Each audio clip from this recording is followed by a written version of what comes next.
our next speaker is Winston. Winston Seaman. Project number 2 from the Persuasive Speaking Advanced Manual.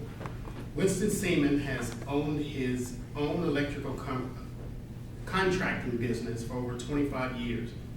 He is also a life and business coach who helps entrepreneurs and professionals break through to the next level of success that they really want for their business or career. Please help welcome Winston Seaman.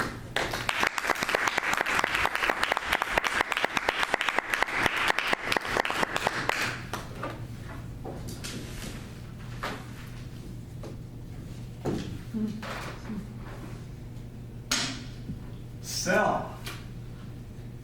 That's a 4-letter word to a lot of people. And it's considered, well, cold call selling is considered to be one of the most difficult forms of selling that there is.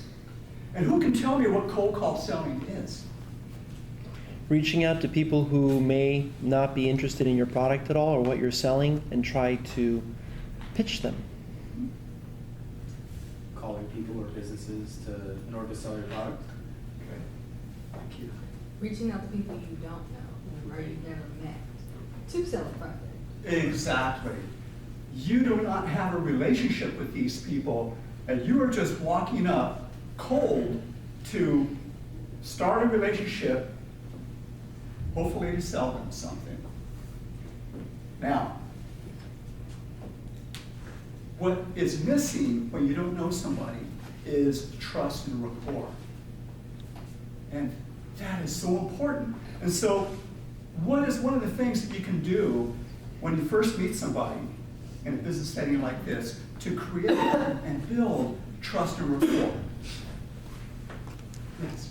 Ask them about themselves. Ask them about themselves. Great. What else? Share something personal about you. Mm-hmm. Create some connection. Anything else? Yeah. Yes.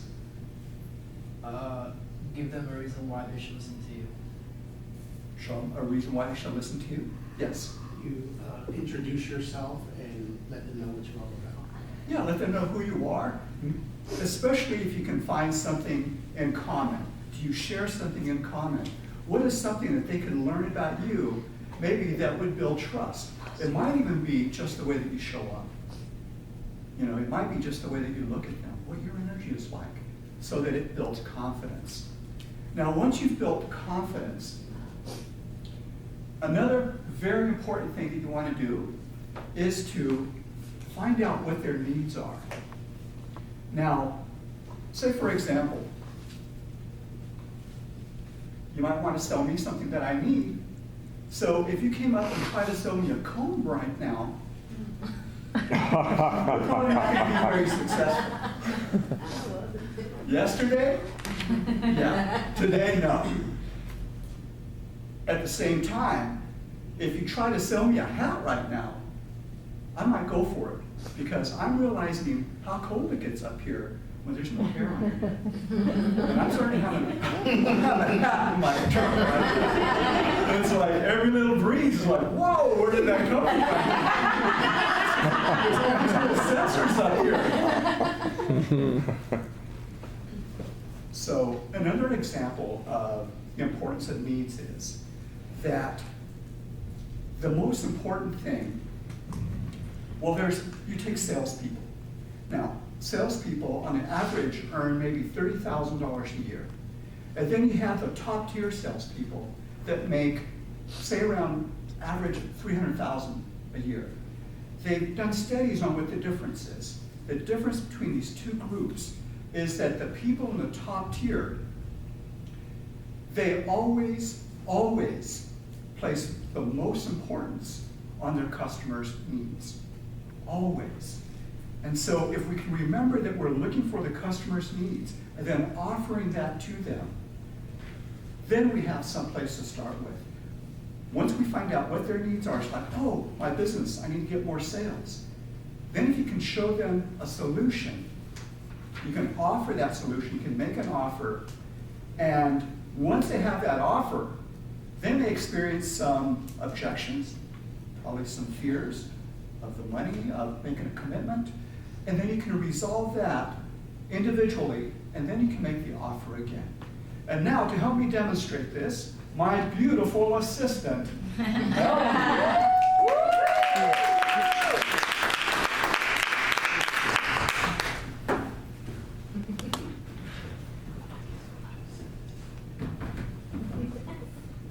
Step right up, beautiful assistant. So in this role play, I am a procrastination coach for entrepreneurs. Melanie is a business owner, and I'm walking into her business as a cold call, hopefully to sell her something, but most importantly, to find out what her needs are and to honor that if she doesn't need my services. Hello, excuse me. Hi, how are you? I'm sorry to bother you. How are you? My name's Winston. Hi, Winston. Hi, do you What's mind up? if I sit down here for a second? Okay.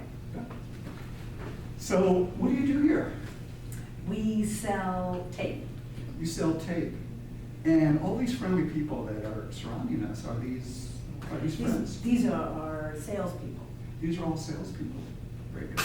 They look very, very intelligent. And so what kind of tape do you sell? We sell from Scotch tape to duct tape to any tape that, masking tape, painter's tape. That's awesome. So how did you get involved and be interested in tape? They had an ad in the paper. So you took an opportunity. Oh, I'm an owner, that's right, sorry. Yes. I knew the need. Uh-huh. I knew the need, and I took over the family business, and and I knew that there's a need out there. Everybody needs tape Yeah. in so many different places. So I love what I do. Well, that's great, and I really appreciate that that you're seeing that you're actually supplying tape that fills a need for people, and that you feel great about what you're doing. Yeah. So how long have you been doing this? Oh my gosh, like 30 years now. Yeah. And so it sounds like you're doing something you're passionate about. Mm-hmm. I love that. I think one of the most important things you can do is to live your life according to your passion, whatever your really powerful values are. And what I do is I'm a entrepreneur coach, or I'm a procrastination coach for entrepreneurs. And I'm just wondering, do you mind if we would chat? I think I could probably save you a lot of money. For my salespeople. Sure. Yeah, that'd be great. Okay. Well, so tell me about what are your biggest goals that you have here with your business? Quotas, people to get out to businesses and explain what our product is. Yeah. So you have a lot of quotas to meet, and what does fulfilling these quotas give you? Well, it keeps the business floating. It helps them to have their business. It feeds their families. So I know that the community in itself is flourishing, and that helps me to know that I'm part of that. Yeah, it's important. I love that you have this big heart to where you're giving back to people. It's not just your employers, their families, it's the community. And but I'm sure that you also have goals for yourself. Yeah. I think that's my biggest goal, though, is to keep the business going so that we all can bring our money home. Yeah. And also so that the businesses that depend on us to bring their tape can depend on us, that we are consistent and we meet the shipping needs and whatever their requirements are. And so as you're going about achieving these goals, do you ever find that there's things that get in the way? What are your biggest challenges in achieving your goals? My salespeople. Your salespeople. And communicating. And helping them to communicate their needs, how to get them out to the field, or, going to cold calls or warm market. whichever, helping them to do that. Yeah, and so do you have a plan and so forth, a system to help with your salespeople? Yeah. Yeah, that's awesome. And so, what is a personal goal that you might have for yourself? Well, I'd like to, I'm always looking at losing a little weight and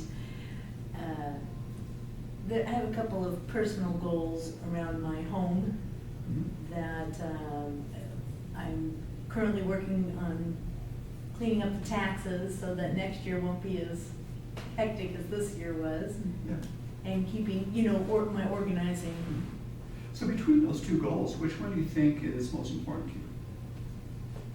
The weight. The weight? Okay. You know, I think a lot of people would say that. And I've actually, what I was doing before this was a weight loss coach. Yeah. Yeah, I call myself a cravings coach, yeah. Yeah. Yeah. And so I'm curious, we're gonna run out of time here, but what is one thing that, your biggest challenge that keeps you from, something that you know you could do but you're not doing in order to achieve the weight goal that you have for yourself? Well, I would definitely say that it's, I don't know if it's procrastination, but, I give in to, I call it the, what the heck, whatever, Yeah. It's here, I'm out eating with people, and it's like, I just don't wanna deal with it. So it sounds to me like you know what to do. You know how much you should eat and what you shouldn't eat. So it's more of something else that comes up and it's like, well, we're gonna do it anyway. Yes. Yeah. You know, there's something really interesting is that we can have the exact skills that we need to have. And I like to think of it as like you could have this most devastating knockout punch.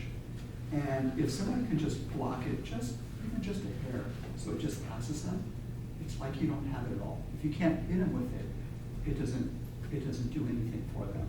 And so it's the same thing. We can have a perfect plan on how to lose weight, on how to eat correctly.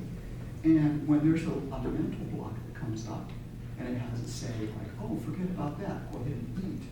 It's like we do not even have that plan or that system. And so this is what I actually help people do. I actually help people have insights that change their lives. And I call it coaching. And this is something that I think would be amazing if they could turn your life around. As far as, I've got the red light over here. And so I'm gonna make this really quick because my taxi's waiting for me at the meter running. Okay. And so what we would do is we have a 6-month plan, and we're gonna talk about a vision. We're gonna go deeper into what you really want. We're gonna lay out a strategy on exactly what you need to do each day, so you're very clear about what you need to do. And we're gonna address whatever mental blocks might come up, if they come up. And we're gonna also deal with any kind of skills that you need to develop. And we're gonna deal with energy. So for example, some people that we're around, they drain our energy, some people lift our energy.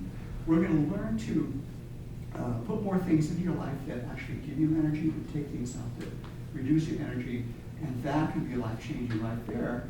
And we've got this whole plan that we can offer, and it would be an investment of $500 a month, and $500 down, $500 a month for 6 months. Great. How did you find me? Oh, okay. So, and you're gonna give me your business card and I can give you a call when I've made the decision? Absolutely. Well, thank you very much. Thanks for stopping in. Okay, so we'll stay here and we'll do a little Q&A. Now we're supposed to do 2 to 3 minutes of Q&A, so please go ahead and ask us any questions that you may have. Other ones, yes? How long should you usually keep your introduction? Going in there, introducing yourself, saying who you are? I think there isn't an actual rule about how, I think you need to feel it. It could be a little bit longer sometimes, but it should be something that's comfortable. It shouldn't feel rushed, but it shouldn't be like, okay, so what are you doing here? Yeah. Type of thing. So I think you just kind of feel it.